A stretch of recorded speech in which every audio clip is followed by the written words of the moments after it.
మొక్కల పేరుతో మొక్కేశారు, హరితారం పేరుతో కోర్టు సహా. ఇగో ఇది ప్రధానమైనటువంటి ఊళ్ళలో బీఆర్ఎస్ హయాంలో ఉన్నటువంటి నేపథ్యం.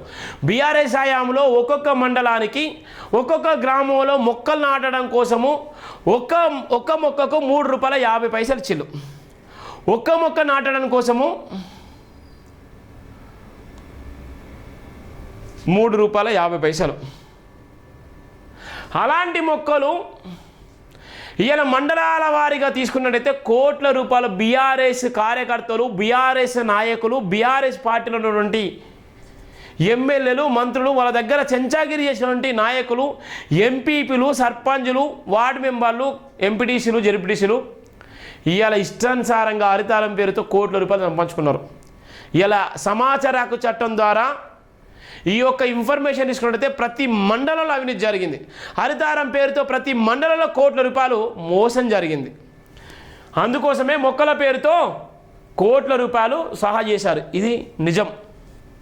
ఇవాళ ఉన్నటువంటి కాంగ్రెస్ పార్టీ కార్యకర్తలారా, కాంగ్రెస్ పార్టీ నాయకులారా, నిజంగా సమాచార హక్కు చట్టాన్ని కోరండి, సమాచారం హక్కు చట్టాన్ని కోరండి. ఇవాళ మీ మండలంలో ఉన్నటువంటి ఎంపీడీఓని అడగండి, ఎన్ని హరితార మొక్కలు నాటిళ్ళు, ఎన్ని హరితార మొక్కలకి ఎంత డబ్బులు పెట్టిళ్ళు, ఎన్ని డబ్బులు ఎక్కడెక్కడ పెట్టేసి, ఎన్ని మొక్కలు నాటిళ్ళు, ఆ మొక్కల పరిరక్షణ ఎంతవరకు వచ్చింది, ఎన్ని మొక్కలు నిజంగా ఇవాళ ఆ మొక్కలు వృక్షాలుగా మారినాయి అనేటువంటిది సమాచారాన్ని తీసుకోండి. మొక్కల పేరుతో హరితారం పేరుతో కోట్ల రూపాయలు సహా. నాటిన మొక్కలకు మాత్రం 293 కోట్లు. చూడండి, 293 కోట్ల రూపాయలు, 293 కోట్ల రూపాయలు ఓన్లీ మొక్కలకు. అనేక చోట్ల నాటకుండా రికార్డులో నమోదు, కొన్ని ప్రాంతాల్లో నాటిన మొక్కలు తొలగింపు, సంబంధిత శాఖల పర్యవేక్షణ కరువు. బీఆర్ఎస్ హయాంలో నిధుల దుర్వినియోగం, 9 ఏళ్లలో సుమారు 824 కోట్ల రూపాయలు ఖర్చు. 824 కోట్లు ఓన్లీ హరితహారం మొక్కలు పెంచడం కోసం పెట్టినటువంటి డబ్బులు. ఎవడబ్బా సొమ్ము ఇది? 824 కోట్ల రూపాయలు ఎవడు తిన్నాడు? ఎన్ని మొక్కలు బాగుపడ్డాయి? ఎన్ని లక్షల కోట్ల రూపాయల మొక్కలు నాటిళ్ళు? ఎవడెవడు జేబులు నిండినాయి? 824 కోట్ల రూపాయలు ఖర్చు చేసిళ్ళు. ఇలా పేదోడికి ఇదే డబ్బులు పెడితే ఎన్ని కోట్ల రూపాయలు ఈ డబ్బులు పెడితే ఎన్ని గ్రామాలు బాగుపడు. మొక్కల పెంపకం పేరిట గత బీఆర్ఎస్ సర్కారు భారీగా నిధులు దుర్వినియోగానికి పాల్పడినట్లు తెలిసింది. హరితహారం పథకానికి అప్పటి బీఆర్ఎస్ ప్రభుత్వం భారీగా నిధులు ఖర్చు చేసింది. పచ్చదనం పేరుతో రాష్ట్ర వ్యాప్తంగా మొక్కలు నాటి కార్యక్రమాన్ని చేపట్టి ఏటా కోట్ల రూపాయల నిధులు ఖర్చు చేసింది. ఈ కార్యక్రమం నిర్వహణలో పటిష్ట పర్యవేక్షణ నిరంతరం స్థానికలు లేకపోవడంతో చాలా చోట్ల మొక్కలు నాటకుండానే రోడ్లపై పరవేశారు. పేరుకు మాత్రం మొక్కలు నాటినట్లు రికార్డులో చూపించారు. కేటాయించిన నిధుల్లో మొక్కలు నాటేందుకు, నాటిన మొక్కలను సంరక్షించుకునేందుకు పెద్దగా ప్రాధాన్యత ఇవ్వలేదు. కానీ మొక్కల పెంపకానికి మాత్రం పెద్ద ఎత్తున నిధులు కేటాయించారు. గత 10 ఏళ్లలో రాష్ట్ర వ్యాప్తంగా సుమారు 293 కోట్ల మొక్కలు నాటితే వాటి ఖర్చు చేసింది మాత్రం అక్షరాల 824 కోట్లకు పైమాటే. నిధులకు తగ్గట్లుగా ఆశించిన స్థాయిలో ఫలితాలు కనిపించలేదని ఆరోపణలు వినిపిస్తున్నాయి. మొక్కలు నాటకుండానే నాటినట్లు, కొన్ని చోట్ల మొక్కలు నాటకపోయినా నాటినట్టు రికార్డులు చూపి నిధులు సహా చేసినట్టు తెలిసింది. మరి కొన్ని ప్రాంతాలు అవసరం లేని చోట నాటిన మొక్కలను తొలగించారు. రికార్డుల కోసం వివిధ శాఖల అధికారుల ఇష్టారాజ్యంగా మొక్కలు నాటారు. అంతేకాకుండా బహిరంగ ప్రదేశాల్లో సైతం పారవేశారు. నిధులు కాజేందుకు స్థానికంగా లభించిన మొక్కలను నాటకుండా ఇతర ప్రాంతాల్లో నుంచి మొక్కలను కొనుగోలు చేసినట్లు లెక్కల్లో చూపించారు. స్థానికంగా తక్కువ ధరకు లభించే మొక్కలను కాదని దూర ప్రాంతాలకు వెళ్లే మొక్కలను కొనుగోలు చేసి ఘటనలు అనేక ఉన్నాయి. అనారోగ్య సమస్యలకు కారణమయ్యేటువంటి మొక్కలు రాష్ట్రంలో చాలా చోట్ల ప్రధాన కూడల్లో రహదారులకు మధ్యలో అనారోగ్య సమస్యలకు కారణమయ్యే కోనోకార్పస్ మొక్కలను గత బీఆర్ఎస్ సర్కారు విపరీతంగా పెంచిన నేపథ్యం కూడా ఉంది. ఇక్కడ ఉన్నటువంటి సంవత్సరంలో ఎక్కడెక్కడ మొక్కలు నాటినటువంటి నేపథ్యం చూస్తున్నాం. సంవత్సరం నాటిన మొక్కలు 2015-16 15 కోట్ల మొక్కలు, 15.86 కోట్ల మొక్కలు.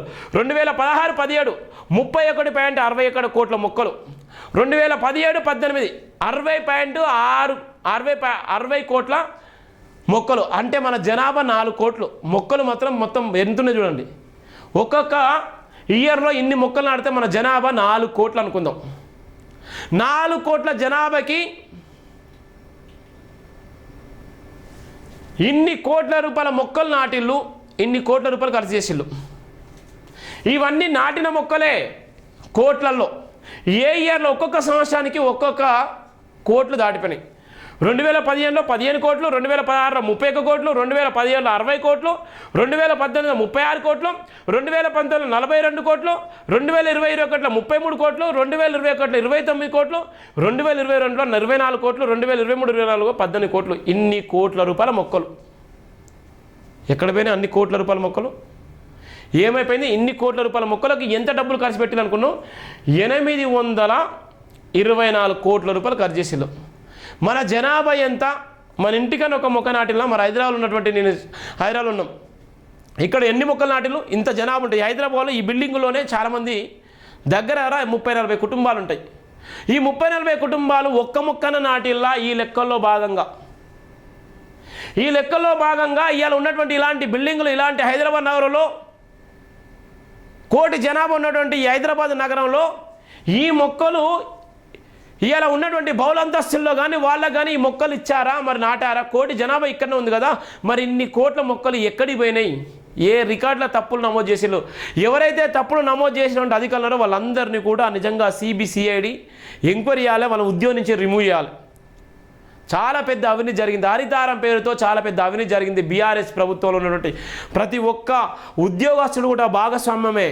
ఇలా ప్రతి ఒక్కరు కూడా తప్పుడు రికార్డులతో ఇలా మోసం చేసేళ్ళు. ఇలా గ్రామాలను ఇలా పరిశుభ్రంగా ఉంచాల్సినటువంటి బాధ్యత ఉన్నప్పటికీ ఇలా మొక్కలు నాటి సంబరాలు వేసుకున్న నేపథ్యంలో ఒక్కొక్క మొక్క మీద కోట్ల రూపాయలు ఖర్చు పెట్టి ఇలా అన్యాయానికి గురి చేసిన నేపథ్యం ఉంది. ఈ మొక్కలు ఎక్కడికి పోయినటువంటి పరిస్థితి మనం చూస్తున్నాం.